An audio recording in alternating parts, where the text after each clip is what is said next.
Hello viewers and welcome to the latest episode of The Huddle. I am with Evgen Belousov, CEO of Great Tech. Evgen, thanks for joining us again. Thank you very much for the possibility to give an interview. Yeah, it's absolutely our pleasure. And I wanted to start off with something slightly informal. I wanted to compliment you on your dress sense, because this week you've had orange, you've had white, and I like that you may not see it on the camera, but you've got matching shoes with your shirt. Thank you very much. It's all about our marketing team, but the marketing team are experienced enough to give me a possibility to feel the pleasure of the work while I allow them to achieve their personal marketing objectives. So this is it. Fantastic. So it's roughly a year since you joined us here in London, where you underwent a rebranding, possibly more than a rebranding. You can tell us a little bit more about that. How has the market responded to Great Tech in its first year? So of course, as a newborn business, it's definitely complicated, because the market of the iGaming software B2B solutions is quite, let's say, narrow. There are lots of companies, and new companies appear every year, and including actually our company as well.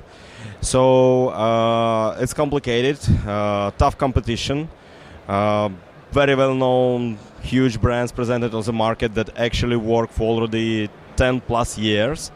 So it's not only about rebranding. Yes, we were previously internal software provider. Now we came to the open market. We changed our business model completely. So we have to bring the revenue, we have to bring the clients, we have to bring the profit to shareholders and to the team. So complete business model has been completely changed. Brand has changed, and we are now in an open market. So it's a competition, very tough one. The transformation has been started in January 2023, and it's not 100% finished, because everything is about culture as well, because we have to be client-oriented.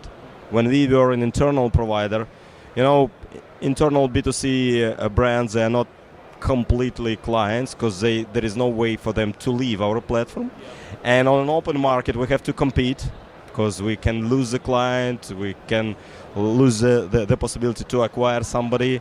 So it's full, complete transformation of the company, including the legal structure. Yeah. Given all that change, and as you say, the competitiveness of an open market, how do you reflect overall on how the last year has gone for you guys? So basically, we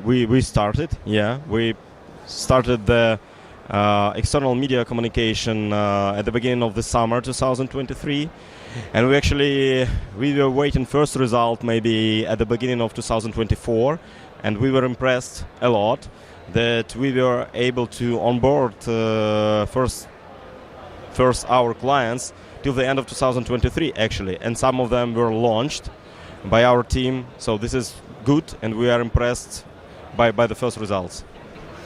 And looking ahead to 2024, we're early in the year. I mean, like I say, a young company. What do you have planned for the next year? So we planned the increase of the number of the clients, of the client database. We have very strong, let's say, OKR for the company overall, related to the revenue from external clients, because still the biggest part of our revenue is related to the internal clients, which are actually owned by the same shareholders. OKR with the percentage of external revenue, which has to drastically grow at the end of 2024.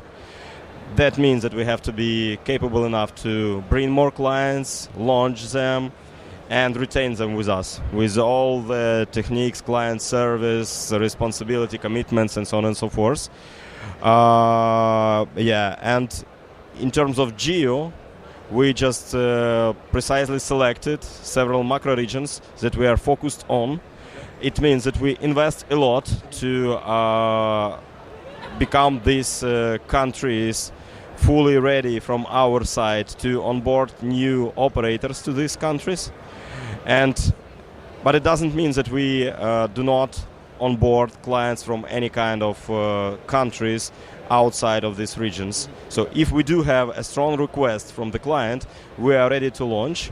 But from our point of view, we invest a lot into the Southeastern Asia, Middle East, and of course LatAm. Okay, that's a great lead into my next question. I wanted to ask you which markets, which regions are your best performing, and maybe something that you see the most potential from.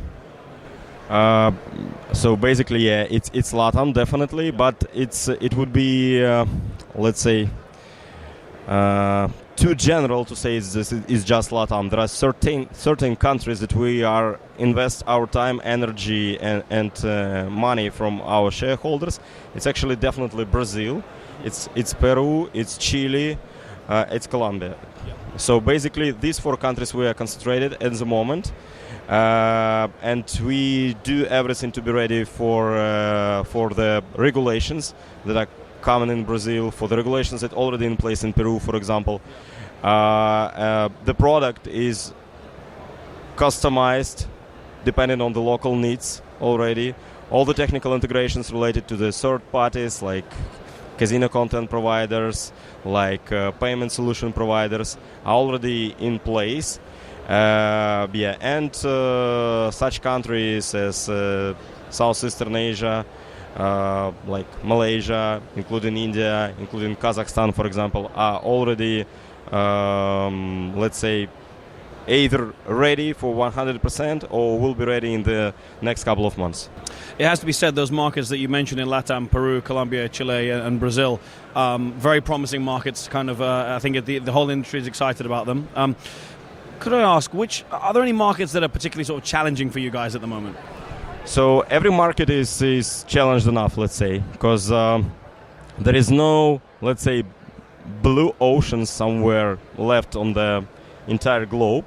Because if there is some country in LatAm, the iGaming business is already there. It could be land-based, but there are some businesses working on this market. There is some competition. There is some, let's say, product gaps between different countries. So it will be over-promising if we say that it's easy to enter any new markets. So you have to prepare. You have to prepare the product. You have to prepare all the retention techniques, bonus techniques, because there could be some differences from country to country. You have to prepare any kind of marketing techniques. So, for example, if somebody uses an integration with, I don't know, with a TV, and this is a competitive advantage, you cannot just miss it. So we already, for example, have integration with online translations. So it's possible to either in a passive mode show some odds and promote to place a bet somewhere, or it could be interactive and people can place like odds in a TV real time.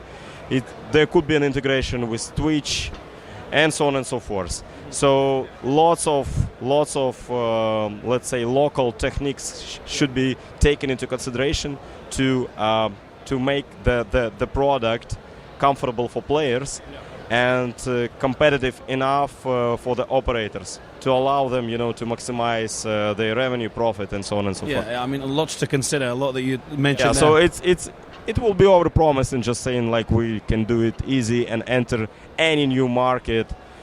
Yeah, so some homework needs definitely to be done. Yeah, absolutely, preparation. Let's talk about sports and sports betting, my favorite topics. Tell us about the great Sportsbook platform and in your view, what sets it apart from the competition? So we definitely position Sportsbook as our competitive advantage in terms of, in compared to other companies, other businesses, platform businesses on the market. So the key differences actually are related to some combination of the sport tournaments that we can manage and provide to the clients. So if some international providers, feed providers, cannot supply you with some local tournaments, we can do it manually for you. Okay. So if there are some I don't know, backyard table tennis tournament, we can actually trade it for you if needed. Yeah. It's just an example with a backyard table tennis, but still it's possible with us. So we can provide you some unique content which cannot be bought, cannot be purchased through the international feed providers.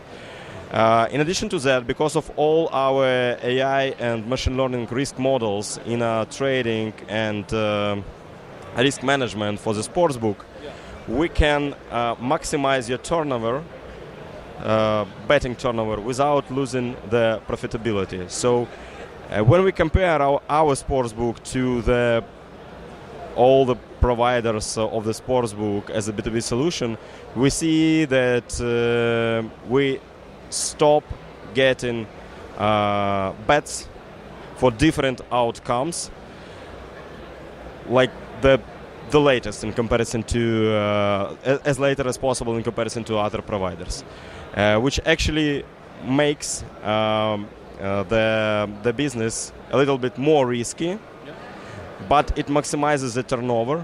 It allows you to acquire players and, let's say, motivate them to place bets specifically on your brand, on your website, by promoting these features. And we compensate this through our risk management, which is mainly based on ML and AI models, plus manual additional monitoring of our experienced anti-fraud risk management specialists. So this is a second advantage. And the third one, it's actually all the tools related to promoting sportsbook.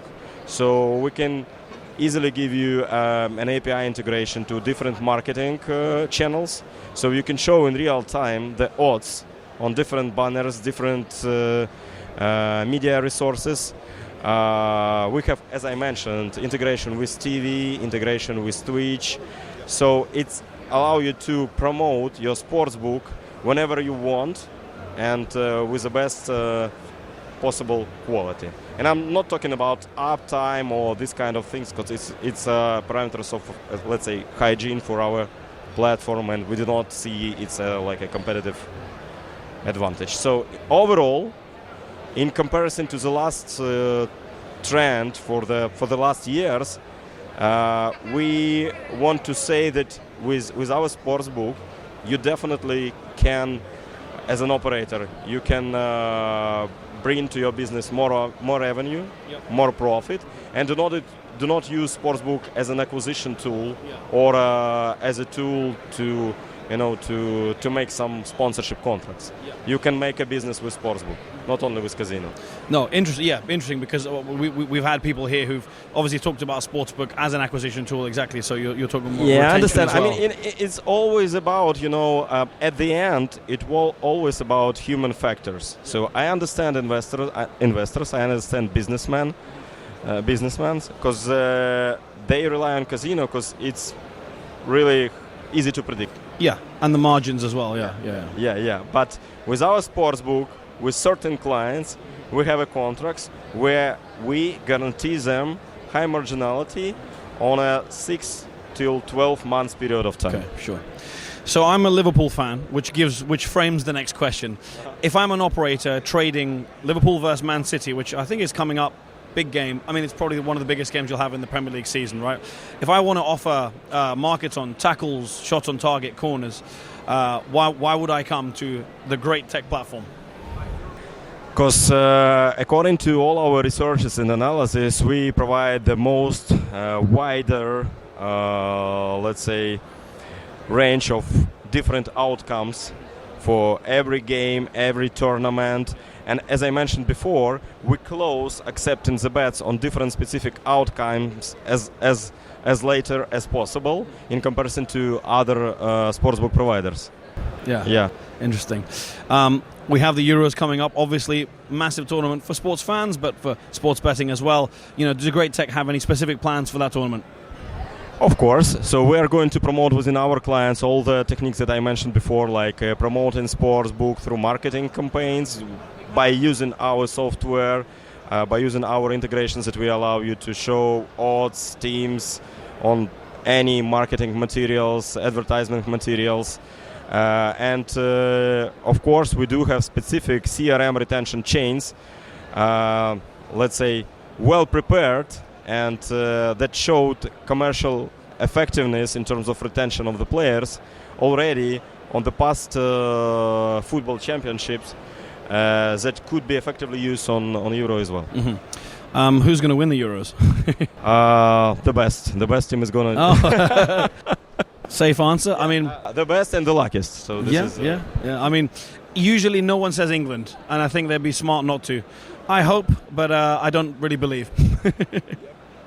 So I'm actually also a fan of England teams. Yeah, but I'm sure that the best and the luckiest team has to win. This is, I mean, no predictions from my side at the moment. Smart, and you can't really argue with that. A final question from me. It's something that I've put to a few different executives in different sectors as well. So get interesting, different, varying answers. If you could pick out one overall industry trend, it can be sports, it can be betting as a whole, this year that people have to look out for, one main industry trend, what would it be? So it would be quite general trend, quite general answer from my side. What I actually see for the last 2 years, that the speed of entertainment is growing. It means that people want to get everything needs to be fast. So TikTok is fast. Everything is fast. People like crash games, result in a couple of seconds. They like fast outcomes, even for standard sports like football. How many goals we will get in the next 5-10 minutes? So everything becomes faster, and this is like a general trend related to the sport bets, sport outcomes, and also related to casino games. Yeah, like you say, you mentioned crash games, a good example. But Evgen, thanks very much. Real pleasure speaking with you. Yeah, thank you too. Yeah, thank you for your time. Cheers. Thank you.